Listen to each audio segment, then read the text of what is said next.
Bienvenue dans cette émission spéciale en direct sur TV78, sur Facebook, sur les réseaux sociaux, pour fêter un anniversaire. L'anniversaire du lancement, c'était il y a exactement un an, le 24 janvier 2021, de l'UVSQ-SAT, grâce à la fusée SpaceX. Alors on va revenir sur ce lancement de ce nanosatellite qui s'inscrit évidemment peut-être dans une nouvelle conquête spatiale, mais aussi sur ses objectifs, c'est-à-dire mieux comprendre les causes du réchauffement climatique grâce aux observations très précises du phénomène, et puis aussi trouver les moyens les plus efficaces pour agir.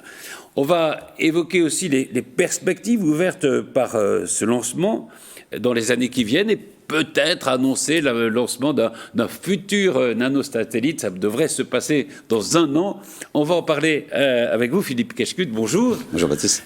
Vous êtes physicien, vous êtes ancien directeur du LATMOS, vous êtes travaillez toujours au LATMOS, vous êtes aussi vice-président de l'université de Versailles-Saint-Quentin. Et Moustapha Mefta, bonjour. Bonjour. Vous êtes astrophysicien, vous êtes le responsable de la filière satellite du LATMOS. Oui. Hein, et puis nous rejoindrons tout à l'heure des gens qui ont participé à ce premier lancement, comme Pierre-Louis Cassot, qui est du Radio Club de Saint-Quentin d'Yvelines, car les radios amateurs ont participé à cette mission. Et puis deux industriels, Jean-Paul Carta de Carta-Rouxel et Benjamin Azoulay de Holdecom, alors qui participera probablement au prochain lancement. On va en parler tout à l'heure. Peut-être, d'abord, on va revenir à ce lancement. C'était donc il y a un an. On regarde quand même les images. 4, 3, 2, 143 satellites viennent d'être mis en orbite, le plus grand nombre de satellites jamais envoyés en une seule fois. Parmi eux, 2 satellites du LATMOS, dont un sous pavillon français, l'UVSQ-SAT. C'est une certaine fierté parce que du coup, c'est toutes les équipes qui sont concernées, tout le laboratoire, toute l'université, nos tutelles, le CNRS, nos 2 universités, voilà, qui nous ont aidés. Une fois que la fusée part, là, c'est là où la tension est la plus grande, parce que c'est là où tout peut arriver pour notre satellite. Le lancement a lieu à 16h, heure de Paris. 1 heure plus tard, le nanosatellite UVSQ-SAT était en orbite. La mission a franchi les étapes critiques. Coût global de la mission, 3 millions d'euros. Alors vous vous souvenez évidemment de ce jour-là, l'un et l'autre. Qui veut en parler? C'était quoi votre état d'esprit? D'abord, il faut raconter, il y avait des problèmes un peu de météo qui fait que le lancement a été reporté. Hein. Alors oui, le lancement, c'est quelque chose de très complexe et particulier. Initialement, on devait partir en décembre 2020. Puis pour des raisons techniques, le lancement a été décalé. Donc les premiers problèmes sont liés au fait que 2 satellites ont été éjectés par erreur du lanceur avant le lancement. Donc la compagnie SpaceX a dû faire des aménagements et des modifications. À la place, ils ont rajouté 10 satellites Starlink. Ensuite, la prochaine date de lancement était prévue le 10 janvier 2021.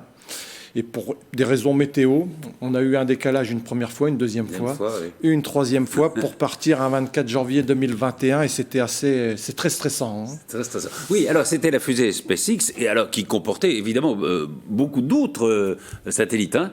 Bah oui, là c'est un record en plus, 143 satellites 143. De différentes tailles. Donc il faut éjecter, et c'est là aussi où il y a une prouesse technique côté lanceur, c'est qu'il faut les éjecter sans qu'ils se choquent les uns contre les autres. Donc il y a quand même une problématique qui est compliquée. Oui, et quel était votre état d'esprit là quand vous avez vu partir cette fusée? Alors, bon, nous, on a déjà développé une multitude d'instruments, donc c'est quelque chose que l'on connaît. Bon, à un moment, vous savez, la fusée est à la... quand même. Alors, il y a toujours une émotion et une inquiétude. Hein. On a vraiment peur qu'à un moment, notamment quand la poussée maximum de la fusée arrive, c'est là où c'est le plus dangereux. Donc, c'est vraiment stressant. Ensuite, l'autre paramètre clé, comme expliquait Philippe, c'est que lorsque vous avez 143 satellites qui vont être éjectés, avec des petits temps différents les uns après les autres, il va falloir, nous, qu'on communique rapidement avec le satellite et qu'on retrouve notre satellite. Hein. Donc, c'est toute la difficulté. C'est à un moment aussi de savoir où on se situe en orbite et comment on communique avec le satellite. Alors, ce qu'il faut dire, voilà, c'est que ce lancement, c'est de l'aboutissement d'un long travail du LATMOS. Hein. C'est là où effectivement il y avait quand même de la tension, effectivement, mais aussi un peu de soulagement, puisque finalement une fois qu'on est au lancement, c'est plus nous qui sommes maîtres. Oui, voilà. Donc, il se passe. C'est un peu comme l'entraîneur quand il regarde son équipe de foot. Mais justement, là, l'entraînement, il a duré longtemps parce que ça fait quand même un certain nombre d'années qu'on est sur cette problématique, de se dire qu'effectivement, ce type de plateforme peut être utile scientifiquement. Et donc, c'est l'aboutissement de beaucoup de réflexions, beaucoup de discussions, beaucoup de travail avec les partenaires, avec tout le monde, pour finalement voir l'objet partir. Donc, c'est quand même beaucoup d'excitation à ce moment-là. Alors, quand je dis long travail, il y a d'abord un travail scientifique. Il faut maîtriser les chaînes du spatial. Hein.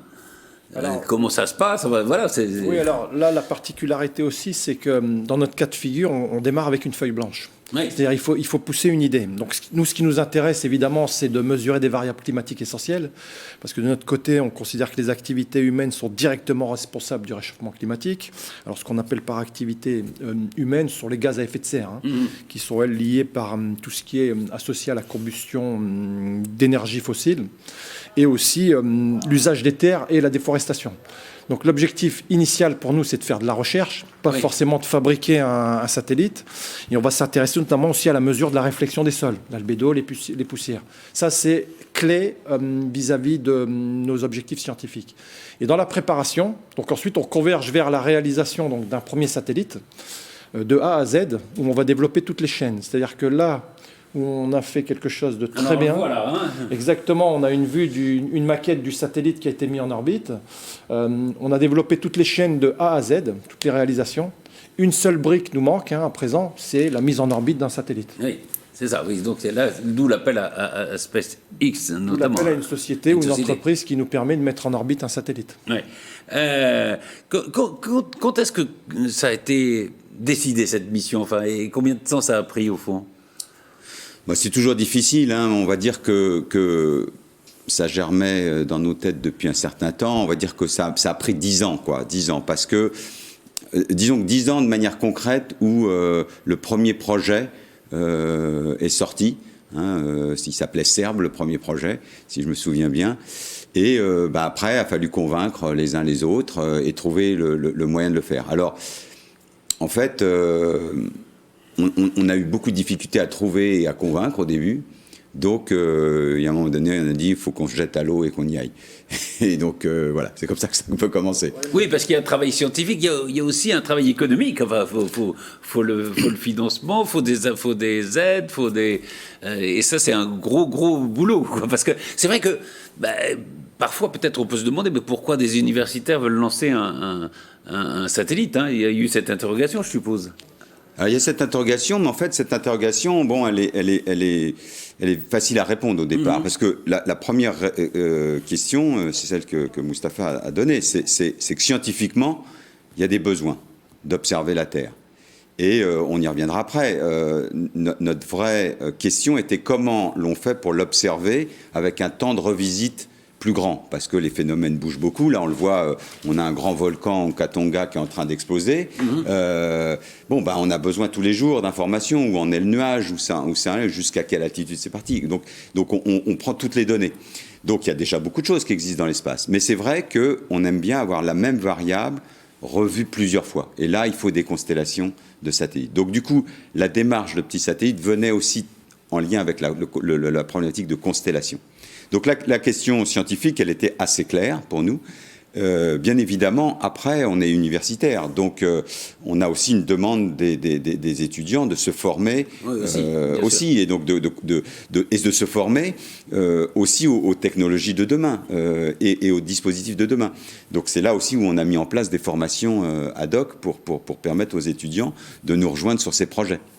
Et il faut dire que je ne sais pas ce qu'on appelle la nanonisation, enfin en tout cas la miniaturisation, ça correspond bien au fond avec la capacité d'innovation des chercheurs, non ? Alors oui, exactement, ça correspond à cette capacité d'innovation, mais aussi, pour déjà rebondir sur votre première question, l'idée où on s'est dit on va foncer, c'est en 2016. À un moment, on était allé aux États-Unis, on a discuté avec nos collègues, notamment qui travaillent sur des activités scientifiques similaires, au LASP, donc à Boulder dans le Colorado, et là on a vu qu'on avait un retard. Donc le lien avec la miniaturisation, on l'a clairement vu, c'est-à-dire qu'on voyait apparaître de plus en plus des technologies qui étaient de plus en plus petites, et la question que l'on s'est posée, c'est quel type de science on allait pouvoir réaliser avec des éléments miniaturisés. Et un autre paramètre clé par rapport à la miniaturisation et à d'autres effets, c'est qu'on a vu émerger le New Space. Oui. Donc le New Space, ce sont des nouveaux acteurs qui arrivent dans le domaine et qui vont à un moment briser les approches classiques. Donc typiquement, à la fin des années, au milieu des années 2000, quand notamment SpaceX arrive et dit « je vais mettre en orbite, lancer un dispositif, je vais récupérer mes étages ». Beaucoup n'ont pas cru à cela. Donc l'arrivée du New Space, la miniaturisation et une multitude de paramètres font qu'on a dû aussi être en phase avec la société, avec la situation actuelle. D'accord. Donc il fallait aller vite. Il fallait aller vite, oui. Et il a fallu, et ça c'était aussi une démarche nouvelle pour l'université, passer des accords entre le public et le privé. Oui, alors l'originalité, alors d'une part, je reviens un peu à la donnée ce qu'on peut dire, c'est que parce que c'était important aussi. Satellite petit, c'est compliqué, mais ça reste du coup un coût beaucoup moins cher et abordable du coup pour une université. Alors ça a d'ailleurs été beaucoup développé par les universités américaines qui en ont déjà envoyé un certain nombre. C'est Mustapha. On est très très en retard côté français sur ces petits satellites. Et c'est eux qui ont inventé aussi le standard de CubeSat, c'est-à-dire que du coup on standardise, donc on facilite l'envoi dans l'espace, on facilite les dispositifs qui peuvent être réutilisés dès lors que c'est un standard. Donc nous on a utilisé ce standard-là la difficulté était effectivement en même temps de faire progresser les questions scientifiques. C'est vrai que les chercheurs ont toujours beaucoup de mal à s'arrêter sur une idée. On veut toujours faire mieux, donc on essaie toujours. Mais là, il fallait aller vite, donc il fallait quand même arrêter assez rapidement les choses. Et puis, on fallait trouver les partenaires. Donc on va les voir tout à l'heure. On a trouvé les partenaires, et puis il fallait trouver les financements. Et les financements, c'est pas des très gros financements, mais ça reste il faut les trouver. Des financements qu'il faut trouver. Et donc, on a des sponsors, des partenaires. Et donc, le financement, c'est un peu l'originalité du montage. C'est que le financement, c'est fait en même temps que le développement. Ce qui, d'habitude, est un peu différent. On a le financement et on fait le satellite. Là, nous, on a un petit peu fait les deux en même temps. Mustapha Mefta, au fond, la mission scientifique du satellite, c'est-à-dire l'observation du réchauffement climatique, en gros, ça a été décidé dès le début, ça Oui, dès le début, parce que dès la fin des années 2000, nous, on travaillait sur des thématiques en lien avec tout ce qui est relations soleil-climat. On sait que depuis la fin du 19e siècle jusqu'au milieu des années 2010, la température moyenne de la Terre elle a augmenté d'environ 1,1 degré Celsius, ce qui n'est pas du tout négligeable. Les concentrations en dioxyde de carbone, en méthane ou en protoxyde d'azote n'ont jamais été aussi élevées depuis plus de 2 millions d'années. Donc il y a beaucoup de paramètres qui font que nous savons que nous devons utiliser ces technologies, nous devons utiliser les petits satellites ou les gros satellites, parce qu'il y a deux types de missions. Nous, on s'intéresse évidemment aux deux pour pouvoir observer la Terre, trouver des solutions et agir. Alors, évidemment, au niveau climatique, si on ne fait rien, on peut avoir des augmentations de température d'au moins 4 à 5 degrés C d'ici à 2100. Et c'est critique. C'est énorme. C'est énorme. Ouais. Donc on peut aussi avoir des points de bascule, parce que typiquement, comme j'ai expliqué, on s'intéresse à l'albédo. L'albédo, c'est la réflexion de la lumière, d'une certaine manière.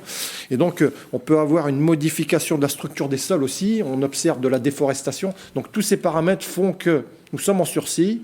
L'intérêt de l'observation spatiale, c'est de pouvoir mesurer de tout temps. On n'a pas d'alternance jour-nuit et tout point. Comme expliqué par ce qui veut dire, alors on reviendra après sur ce qu'on a appris depuis un an, mais c'est vrai que grâce à ce nanosatellite, vous savez tout ce qui se passe tout le temps et partout, c'est ça. Alors, ce nanosatellite, c'est un démonstrateur technologique. Dans un premier temps, on regarde et on valide des technologies pour faire des mesures, et on sait qu'un seul satellite ne répond pas aux besoins. Pour pouvoir faire une observation en orbite basse, ce satellite est à 600 km d'altitude environ. Donc, à 600 km d'altitude, pour pouvoir fabriquer une cartographie de rayonnement de la Terre, il nous faut environ une vingtaine de jours. Et nous, notre besoin, c'est d'arriver à avoir des résolutions temporelles, c'est-à-dire savoir ce qui se passe tous les 3 heures, et avoir des résolutions spatiales de l'ordre de 200 km. La seule façon d'y parvenir, c'est d'avoir au moins une cinquantaine de satellites. Et tout l'intérêt pour nous, justement, c'est de pouvoir le valider avec ces petites technologies et aussi de s'appuyer sur le territoire, les entreprises locales, pour faire en sorte que l'on puisse faire émerger ce genre de technologie avec des entreprises de proximité. Et on va voir que, voilà, il va y avoir d'autres satellites qui vont être lancés. Enfin, ça fait partie de vos projets. Parmi les acteurs qui ont participé à au succès de ce satellite, alors ça peut surprendre, il y a notamment les radios amateurs. Alors je vous propose de voir un petit magnéto qui donne l'idée des gens qui ont participé en dehors de l'Atmos, et puis on va accueillir Pierre-Louis Cassot. Une charge utile radio-amateur sera intégrée à bord d'InspireSat. Elle sera destinée à tous les radioamateurs de la planète. Adrelis et le Latmos ont décidé de concevoir une carte complète de télémétrie bidirectionnelle libre pour les CubeSat. Ce dispositif sera associé au transpondeur audio déjà validé à bord du VSQ-Sat et qui offre déjà une possibilité de communication entre radioamateurs. La mission InspireSat 7 s'inscrit dans un programme spatial de coopération internationale. Des initiatives de sensibilisation et des actions pédagogiques sont mises en œuvre auprès des établissements scolaires du département des Yvelines et dans les milieux associatifs. Le but est de susciter des vocations auprès des plus jeunes. La mission InspireSat 7 est composée d'académiques, de partenaires industriels et d'étudiants de disciplines et d'horizons divers. Alors là, on parle déjà d'InspireSat, mais cette coopération, elle a existé dès le début avec l'UVSQ-Sat. Pierre-Louis Cassot, donc vous êtes membre du radio amateur de Saint-Quentin. Du Radio Club de Saint-Quentin. Comment c'est... Alors d'abord, qu'est-ce que c'est un radio amateur? Racontez-nous, et comment c'est lié, c'est fait ce lien avec le Latmos? Un radio amateur, c'est quelqu'un qui s'intéresse à la radio et qui un jour décide de passer à l'émission radio pour expérimenter sur les diverses fréquences et demande à son gouvernement, à son État, l'autorisation de faire de la radio. Pour cela, il va passer un examen, va recevoir une licence qui est l'autorisation d'émettre et un indicatif radio international. Donc là, cette activité existe depuis à peu près 100 ans. Donc au départ, dans les années 1920, c'était des chercheurs qui voulaient pour leur propre compte, faire de l'expérimentation. Et puis progressivement, on a attribué à ce service de radiocommunication, le service amateur, un ensemble de bandes de fréquences. Et aujourd'hui, nous disposons de 25 bandes de fréquences qui s'étalent des centaines de kilohertz au gigahertz. Et donc, on a un spectre radioélectrique attribué qui est très très large, le plus large de tous les services de radiocommunication, qui est assez peu utilisé, évidemment, puisque nous sommes 3 millions de radioamateurs au niveau mondial, 400 000 en France et environ en Europe, et 15 000 en France. 15 000 en France. Alors, le satellite est équipé de, je crois, ce qu'on appelle un transpondeur, hein, c'est ça? Le satellite est équipé d'une carte radio pour assurer les communications entre le sol et le satellite, pour le contrôler, pour envoyer des données, et également cette carte radio permet une fonction transpondeur, c'est-à-dire on émet vers le satellite et ça redescend sur Terre à un autre endroit. Alors, ça a été quoi votre mission, enfin, la mission des radioamateurs dans cette à la base, quand vous voulez construire un satellite, vous avez besoin de communiquer avec lui lorsqu'il sera là-haut. Oui. Et donc, vous avez deux grandes solutions. Soit vous faites appel à une entreprise comme Thales ou Matra ou d'autres entreprises de télécommunications qui vont vous fournir pour un montant relativement élevé une prestation d'attribution de fréquences, de systèmes radio, de logiciels. Ou bien, si vos budgets sont un peu en dessous, vous cherchez d'autres solutions, et une solution, c'est de faire appel aux radioamateurs. Ça veut dire de placer le satellite et ses communications dans le cadre des activités radio des radioamateurs. Et je crois qu'il y a des chercheurs du Latmos, d'ailleurs, qui ont passé le diplôme de radioamateur, hein, c'est ça? Oui, tout à fait. Alors, vous en avez un en face. Ça va, vous l'avez fait. Moi aussi, là, je fais partie là, des radioamateurs. Donc, nous avons un indicatif. Donc, typiquement, je m'appelle F4XO, et mon ami, là, c'est F5NED. et NED, donc on a un indicatif, F pour France. Moi, j'aurais tendance à ajouter par rapport aux radioamateurs, ce qui nous intéressait, c'est pas un problème ou un coût économique, c'est plus du savoir-faire et de l'expérience. C'est-à-dire qu'à partir du moment où il y a un radioclub amateurs à proximité de nous, on a besoin de rentrer en contact avec eux pour avoir une maîtrise de la chaîne. Parce que ce que nous avons appris au niveau scientifique, c'est que lorsqu'un satellite est mis en orbite, on a aussi ce qu'on appelle une phase de recette en vol. On va faire une multitude de tests sur le satellite. Et scientifiquement, parfois, on peut avoir des spécifications molles. C'est-à-dire on peut ne pas maîtriser tous les paramètres. Et tout l'enjeu, c'est de pouvoir communiquer avec le satellite pour pouvoir modifier les opérations. Donc, à partir du moment où on maîtrise la chaîne radiocommunication, on peut faire ce que l'on souhaite au satellite. Et ça, c'est un paramètre clé pour nous. On l'a testé. Alors, pour les demandes de fréquence et d'attribution, nous, on passe... Bon, il y a évidemment des demandes auprès d'IARU, pour en parler. IARU, c'est quoi? C'est la structure internationale. D'accord. International Amateur Radio Union. C'est la structure qui nous représente auprès de l'Union internationale des télécommunications. D'accord. Et donc, dans cette structure IARU, il y a un petit groupe de 14 personnes qui attribuent des fréquences radio à des satellites. Donc, ce sont des projets de satellites. Ah oui. Et donc, depuis une vingtaine d'années, 15 ans, il y a à peu près 600 satellites qui ont bénéficié de fréquences radioamateurs. Donc, ils se sont placés dans le cadre radioamateur et leurs opérateurs ont passé l'examen dont parlait Mustapha pour avoir le droit réglementaire d'émettre et de recevoir. Et donc, cette structure a attribué au satellite UVSQSat deux fréquences qui sont 437,020 et 145,905. Exactement. Donc, on émet à 145 MHz, on reçoit autour de 437 MHz. Alors ensuite, l'autre paramètre, c'est que nous, le satellite est affilié en France, donc c'est un satellite français. C'est pour cela qu'on travaille avec le CNES, l'Agence spatiale française, pour pouvoir respecter la législation française. Il y a ce qu'on appelle la loi des opérations spatiales. On ne peut pas se permettre de lancer n'importe quoi. On doit respecter des règles et on doit, à un moment, mettre en œuvre une stratégie de désorbitation. Et côté émission et réception de données aussi, à un moment, le CNES va nous donner aussi un numéro de déclaration. Ça remonte à Genève au niveau de l'organisme international de gestion des fréquences, parce que typiquement, on a eu à un moment un retour de modification de notre fréquence, parce qu'on émettait, on avait une bande de fréquences qui était trop proche d'un satellite allemand, de mémoire. Oui, il peut y avoir comme ça des... Oui. Ça, c'est embêtant.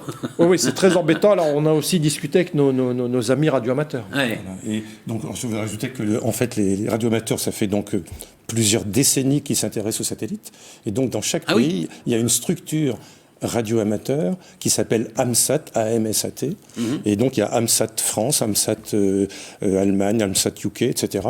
Et donc, cette structure a fortement participé, en même temps que avec le Radio Club de Saint-Quentin en Yvelines, à la mission, à la définition du système radio, et notamment côté logiciel. Oui, d'accord. Je confirme. Donc, il y a aussi à un moment, parce que ce que l'on reçoit, c'est un signal audio. Oui. Donc, il faut transformer un signal audio en données. Et ensuite, la donnée, il faut la transformer en produit scientifique. Donc, pour aller d'une réception de signal jusqu'à un produit scientifique, il y a énormément de travail. Donc, on a évidemment un travail avec AMSAT francophone qui se passe très, très, très bien. Et ensuite, actuellement, pour la prochaine mission qui s'appelle InspireSat 7, nous sommes en train de fabriquer une nouvelle antenne de réception de données. Parce qu'au-delà de la constellation de satellites, c'est-à-dire avoir plusieurs satellites en orbite, il nous faut aussi des zones de réception au sol.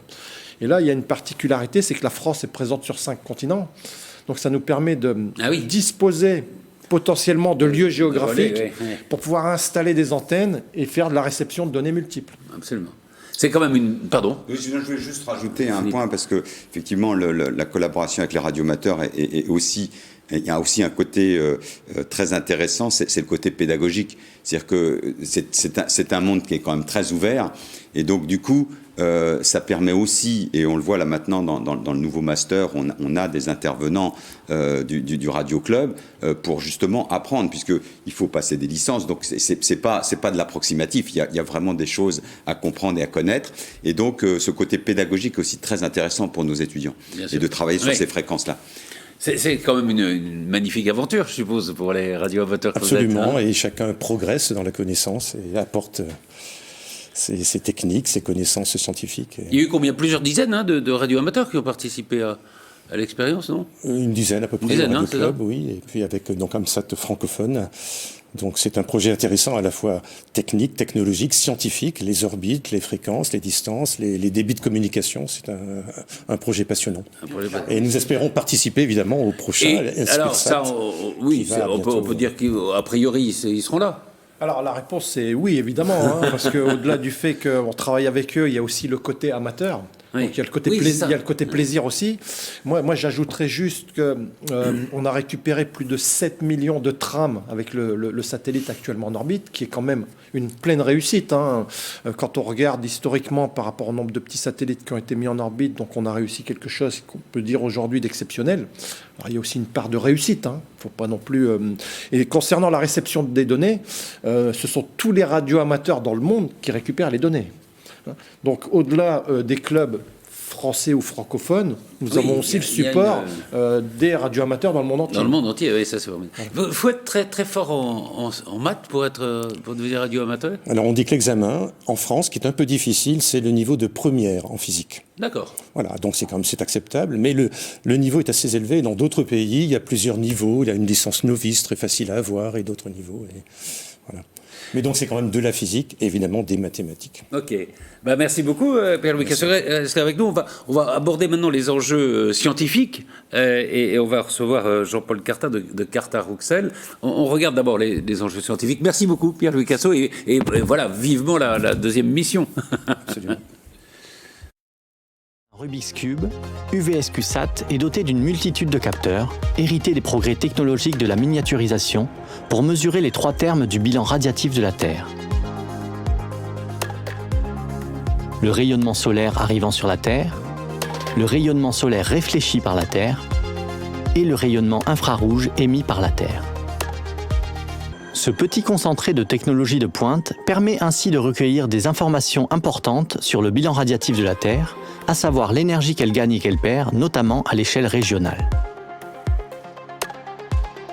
Cette collecte s'effectue par la mesure, durant au moins une année, de ces 3 termes de rayonnement pour valider le principe de cette miniaturisation en vue du déploiement d'une constellation hétérogène de petits satellites.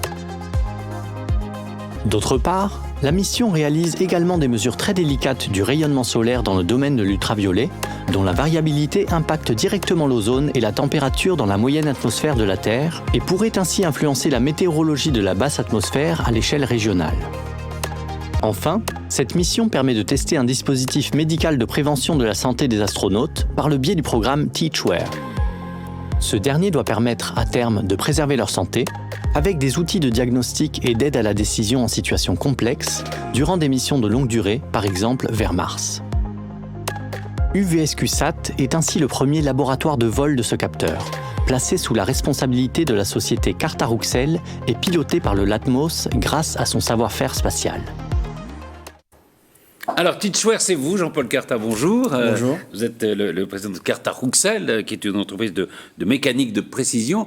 Mais Teachware, c'est un gilet, hein, c'est ça ? C'est ça, tout à fait. Un gilet connecté qui permet de regarder si on a une bonne position. En gros, c'est ça. En fait, c'est ça. C'est pour vous monitorer, puis pour vous apprendre à maintenir la meilleure des positions possibles pour ne pas être altéré par un mal de dos que tout le monde connaît. Et nous avons eu la chance d'être invités à bord de la mission UVSQ-SAT pour une vision plutôt médico-spatiale de nos travaux. Alors, pardon, hein, je vous pose une question un peu de béotien, mais on se dit, un gilet, bon, c'est bien pour un astronaute, quoi, quelqu'un qui monte dans l'espace. Dans l'UVSQ-SAT, par nature, hein, il n'y a pas d'astronaute. Alors en fait, c'est une première étape. Il a fallu, un peu comme si on passait son permis de conduire, passer par cette étape incontournable, qui nous permet de valider un ensemble, je ne sais pas si on peut voir, par exemple. Oui, allez-y. Voilà, il a fallu passer par un ensemble d'opérations, alors purement mécaniciennes. Qu'est-ce que c'est, tout petit Ce sont c'est le coffret qui a été validé pour pouvoir enfermer notre capteur, qui a été fabriqué à la fois par notre société et le centre d'investigation clinique de l'hôpital Raymond Poincaré de Garches, qui nous a permis de mettre la technologie du Teachware, du vêtement pour les personnes en situation de handicap ou les salariés, et bien de le miniaturiser et de pouvoir le loger dans ce coffret.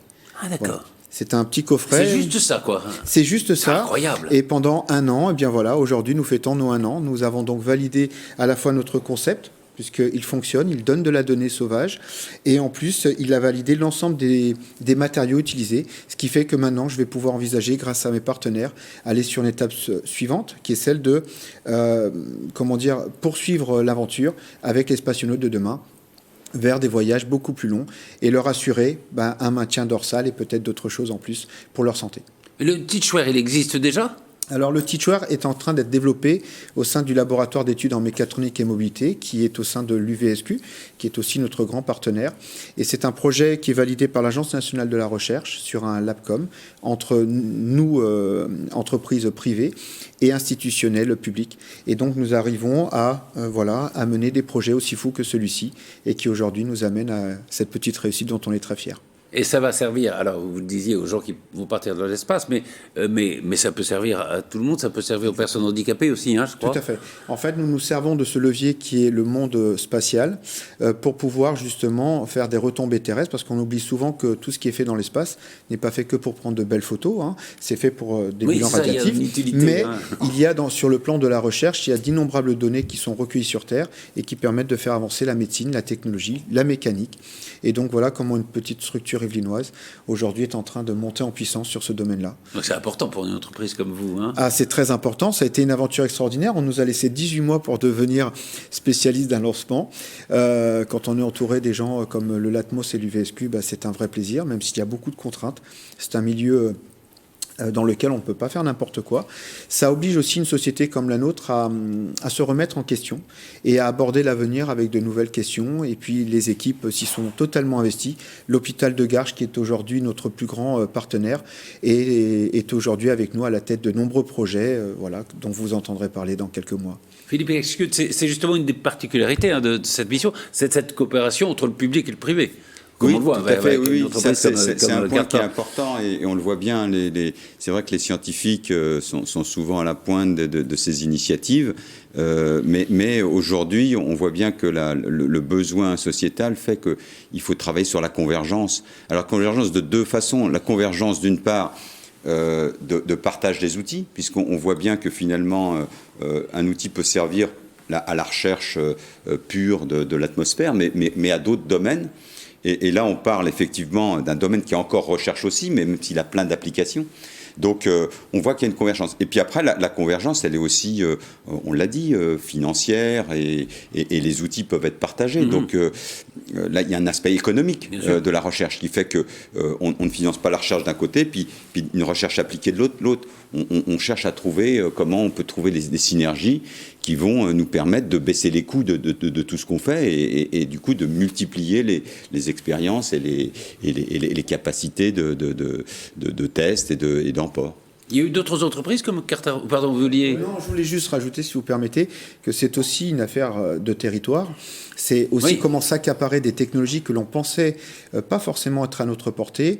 Et il s'est avéré que quand une entreprise comme la nôtre est bien entourée, on arrive à monter en puissance, à apprendre. On est apprenti un jour, apprenti toujours pour le coup. Et c'est vrai que nous avons besoin, nous, maintenant, d'un apport massif d'aide de la part de nos institutions, de notre gouvernement, pour permettre à des petites structures comme nous d'évoluer, de créer de l'emploi et de créer des perspectives. Vous avez combien d'employés? Alors nous, on est une TPME purement française, très petite entreprise, moins de 10 salariés, entreprise familiale, qui aujourd'hui est en train de prendre une orientation un peu différente et voit arriver vers elle des gens qui ont besoin d'un certain savoir-faire, dont nous avons aussi l'obligation de maintenir et de pouvoir répondre très rapidement, parce que nous sommes petits, donc agiles, rapides et facile de compréhension pour des interlocuteurs qui ont une multitude d'acteurs. Et bien aujourd'hui, avec des structures comme la nôtre, c'est beaucoup plus rapide de mise en œuvre.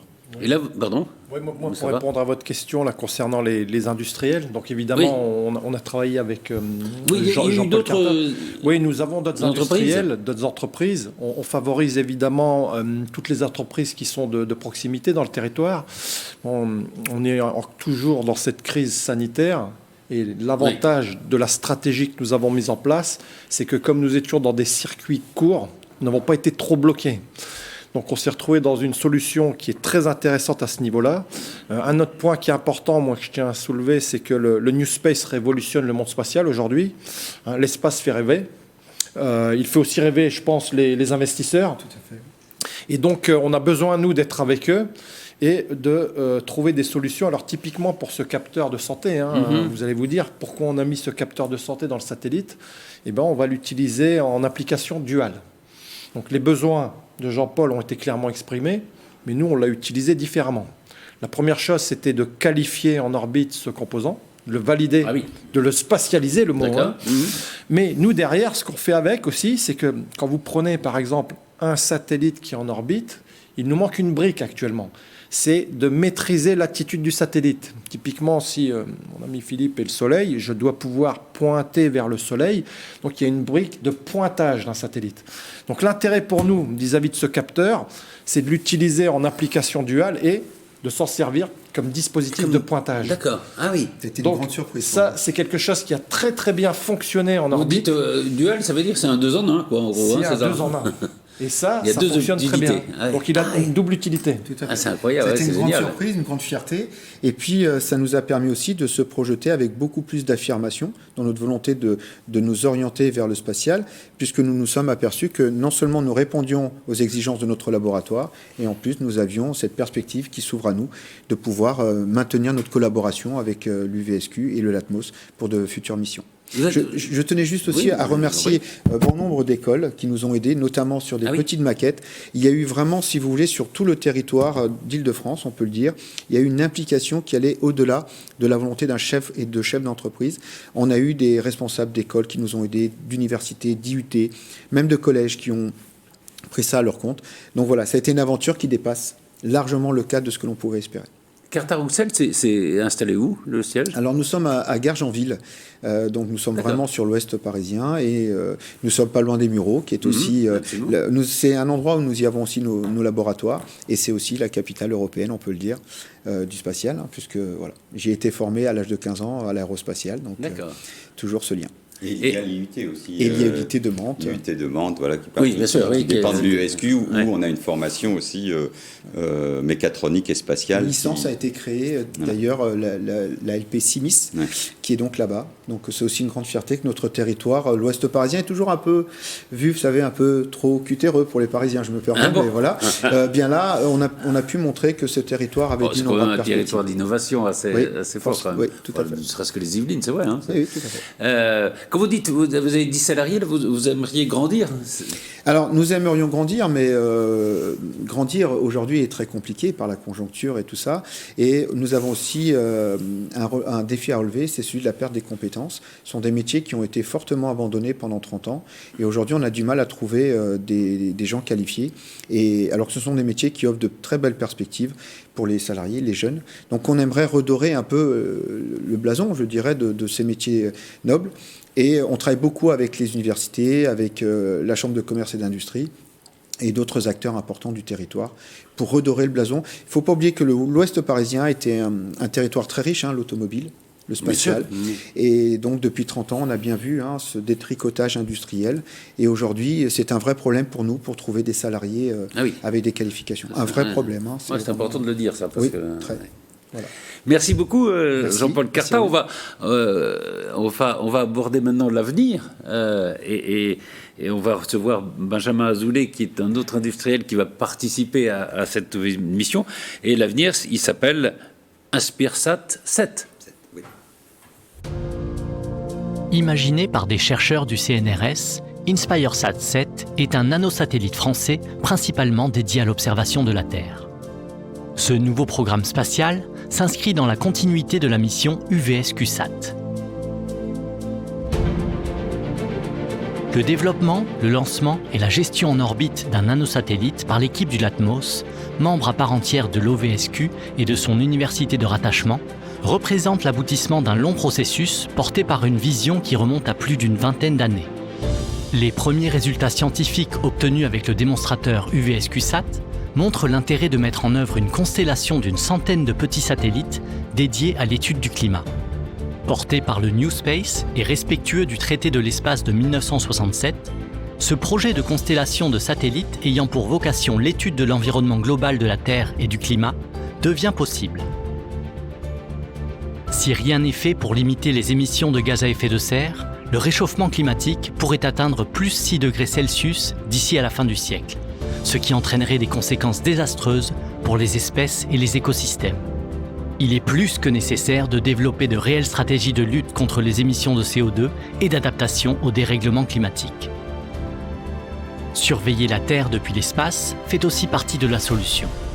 Avec une constellation de satellites, il est possible d'observer ces changements avec un niveau de détail sans précédent en termes d'échelle spatiale et temporelle.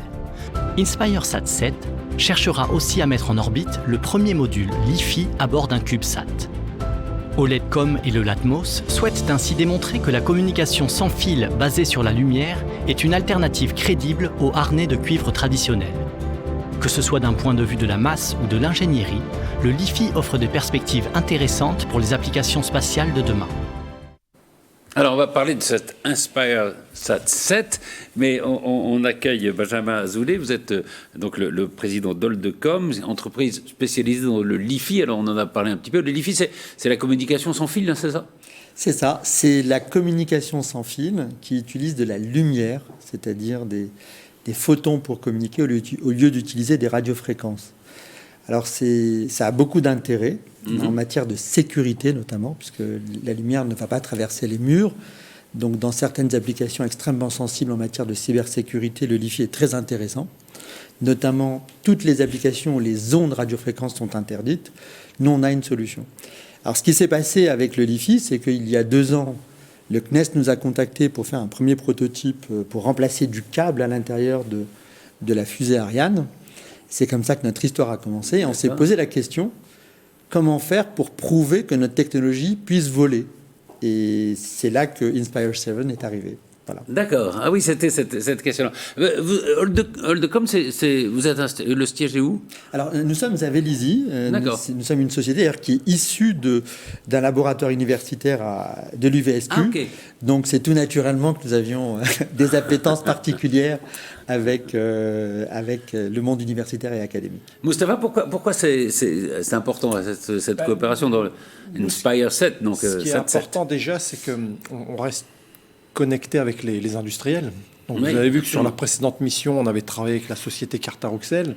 On embarque une charge utile avec eux, on travaille et on les aide. On fait aussi du transfert de compétences ou de savoir-faire.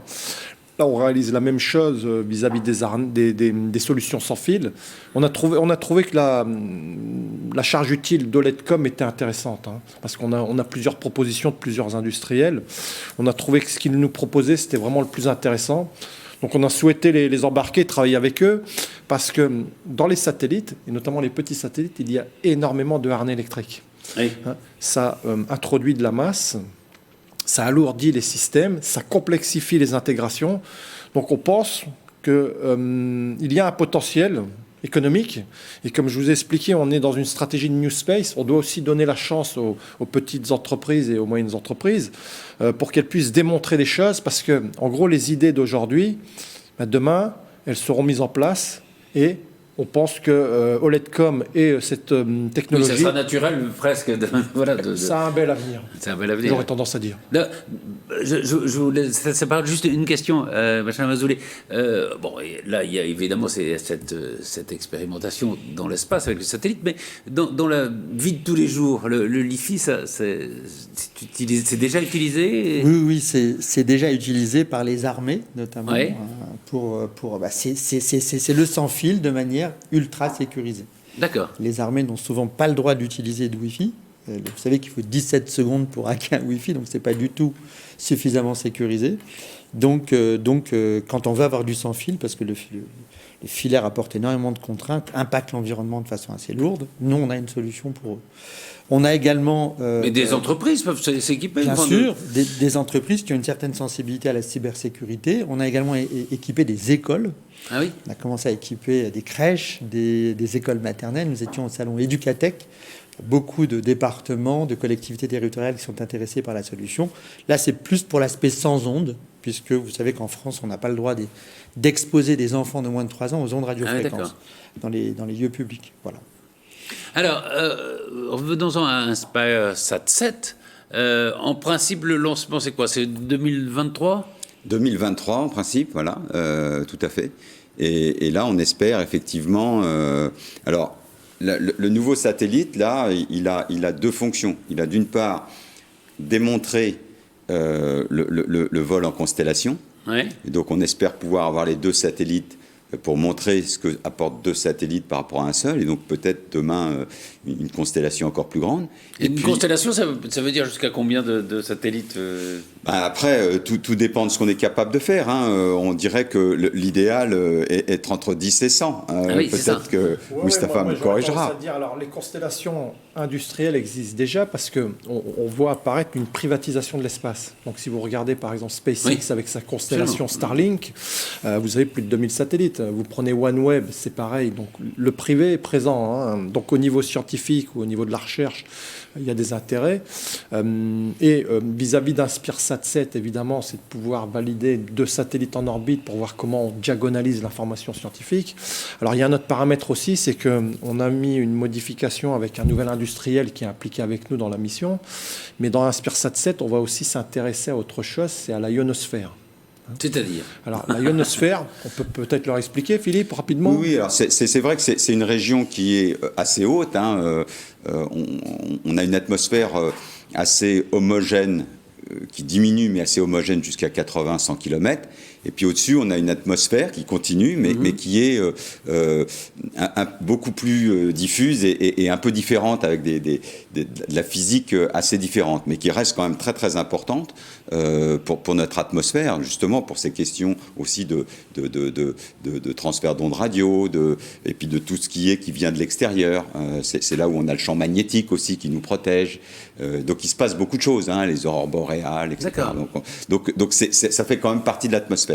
Et donc aujourd'hui, on a besoin de s'intéresser aux liens, et notamment cette région, elle est aussi très importante pour ce qu'on appelle le space weather, puisque c'est dans cette région-là où évoluent les satellites, et donc vont rencontrer une atmosphère qu'ils doivent savoir gérer. C'est là où effectivement le Soleil va effectivement y avoir des orages magnétiques, etc., qui peuvent perturber. Donc elle est très importante aussi, cette région. Et donc là, on travaille avec l'ONERA sur ces questions-là. L'ONERA, rappelez... Alors l'ONERA, c'est du coup l'organisme national de recherche sur l'aérospatiale et spatiale, et donc qui est localisé à plusieurs endroits en France, hein, mais notamment on discute beaucoup avec nos partenaires de Palaiso, et du coup là aussi il y a des questions que l'on partage, et du coup il y a des charges utiles, voilà, qu'on a développées avec eux pour comprendre cette partie.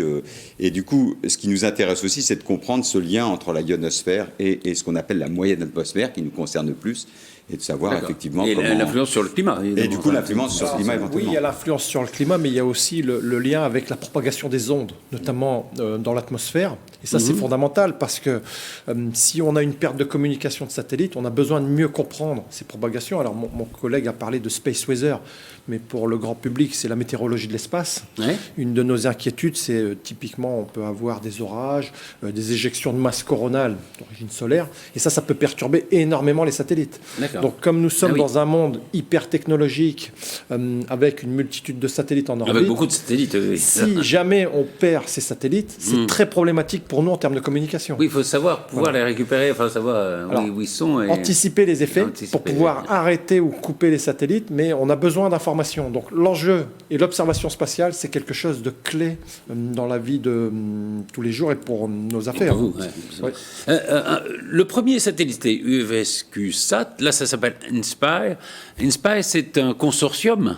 Enfin, vous n'êtes pas tout seul. Hein. Je crois qu'il y a Singapour, il y a les États-Unis, il y a Taïwan qui travaille avec vous. C'est un consortium que l'on a co-créé avec nos partenaires universitaires qui ont un peu la même démarche, c'est-à-dire qui ont cette vision de recherche, cette vision aussi pédagogique, puisque tous les partenaires là font intervenir des étudiants, éventuellement échangent des étudiants, et du coup il y a un échange de connaissances.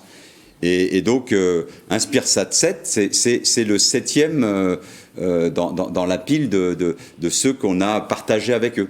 D'accord. Et voilà. Et donc du coup, bien évidemment, notamment pour pouvoir valider toute la démarche, on a des comités scientifiques qui se réunissent, et des comités internationaux avec du coup nos partenaires qui nous critiquent, qui nous alertent sur des choses qu'on n'a peut-être pas pris en compte, pour qu'à la fin, malgré tout, on soit quasi sûr que notre système il fonctionne. Parce que c'est ça l'objectif quand même à la fin. Vous parliez des étudiants, c'est important quand même d'en dire un mot, parce que c'est aussi, enfin toutes ces expériences-là sont aussi des expériences importantes pour l'enseignement et pour la formation. Tout à fait. Alors il y a plusieurs parties, c'est-à-dire que d'une part, ces projets-là sont pilotés par des professionnels, mais on intègre le plus possible des étudiants pour qu'ils comprennent finalement en pratique ce que c'est que le spatial.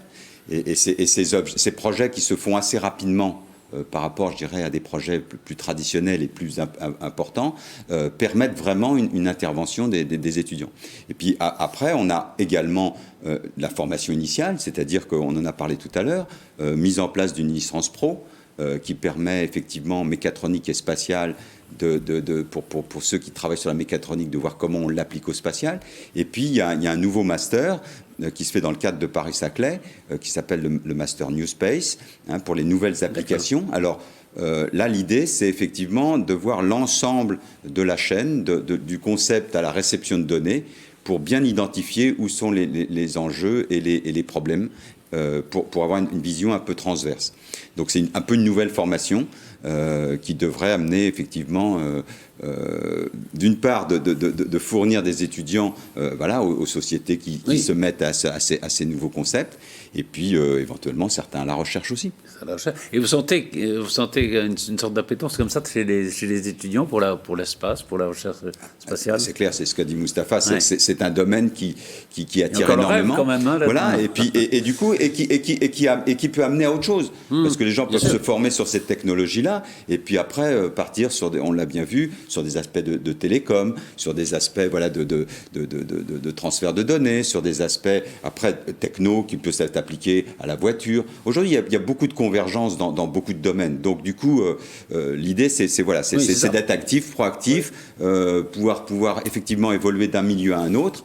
Mais il faut acquérir quand même côté pratique, et nous c'est ce qu'on peut offrir à l'université aussi. On a quand même des installations de tout premier plan qui permettent aux étudiants de se former vraiment aux outils de haut niveau. Et Benjamin Azoulay, pour une entreprise, alors vous disiez, vous venez presque de l'université, il y avait des liens, mais c'est important justement la formation des étudiants pour des entreprises comme vous. C'est même très très important. Vous savez, aujourd'hui, il est très difficile de trouver des ingénieurs, des électroniciens. C'est ce qu'on dit, par exemple, c'est très terrible, difficile. Ça. Et c'est vrai que moi je considère comme un atout fabuleux pour l'entreprise d'être encore au sein du monde académique, d'avoir des relations avec les professeurs qui nous envoient des étudiants, et on arrive grâce à ça, même pour une petite entreprise, de façon assez miraculeuse, à avoir des ressources et des compétences très pointues que parfois des grandes entreprises n'arrivent pas à avoir par cette proximité qu'on a gardée avec le monde académique. Comme en dehors de la validation du fait que le LIFI peut marcher dans l'espace, quel est l'enjeu au fond pour vous? Alors écoutez, nous, notre vision, c'est que on va pouvoir fournir au monde une connectivité sans fil partout où les ondes radiofréquences posent un problème. Voilà. Donc c'est un marché de niche, mais qui peut être en fait un gros marché de niche, quand on s'aperçoit que pas mal de domaines où les ondes radiofréquences ne sont pas désirées, sont parfois prohibées. Nous, on apporte une solution sans fil. On apporte le sans fil dans ces environnements-là. Donc voilà un peu notre vision. On s'est positionné sur plusieurs marchés, le marché de l'aéro et du spatial. On a aussi fait de l'aéronautique. On a été la première entreprise au monde à équiper un avion d'Air France, 12 sièges passagers, parce qu'on gagne du poids grâce à cette technologie. Le spatial, la défense, les transports et l'automobile pour faire de la communication de véhicules à infrastructure à très grande vitesse, et donc l'éducation, comme j'avais exprimé un peu plus tôt. Là, c'est plus pour du sans ondes pour des enfants en bas âge. Voilà. Si on devait dire, parce qu'on arrive malheureusement à la fin de l'émission, mais au fond, les leçons que vous tirez du VSQ-SAT, d'abord, est-ce qu'on a appris des choses? Alors oui, on a appris énormément de choses, parce que on était sur des programmes où parfois on avait peut-être perdu un certain savoir-faire. Donc on pousse et on est à fond sur l'idée de réappropriation. Alors moi, j'aurais tendance à dire, on a mis en place une philosophie avec un retour aux origines. C'est-à-dire que l'ère spatiale commence en 1957, et quelque part, on est parti puiser notre inspiration dans le passé. Donc on fait quelque chose de très simple, on tente, on teste, on corrige, et on peut accepter potentiellement l'échec pour pouvoir mieux corriger. C'est important. Ouais. Et aller vers quelque chose de différent. Et ce qui est très important pour nous, en lien avec notamment les étudiants, c'est que comme on est dans des process courts, on leur montre rapidement une chaîne de A à Z, et ça, ils adorent, parce qu'on a des étudiants qui ont besoin de voir, de matérialiser.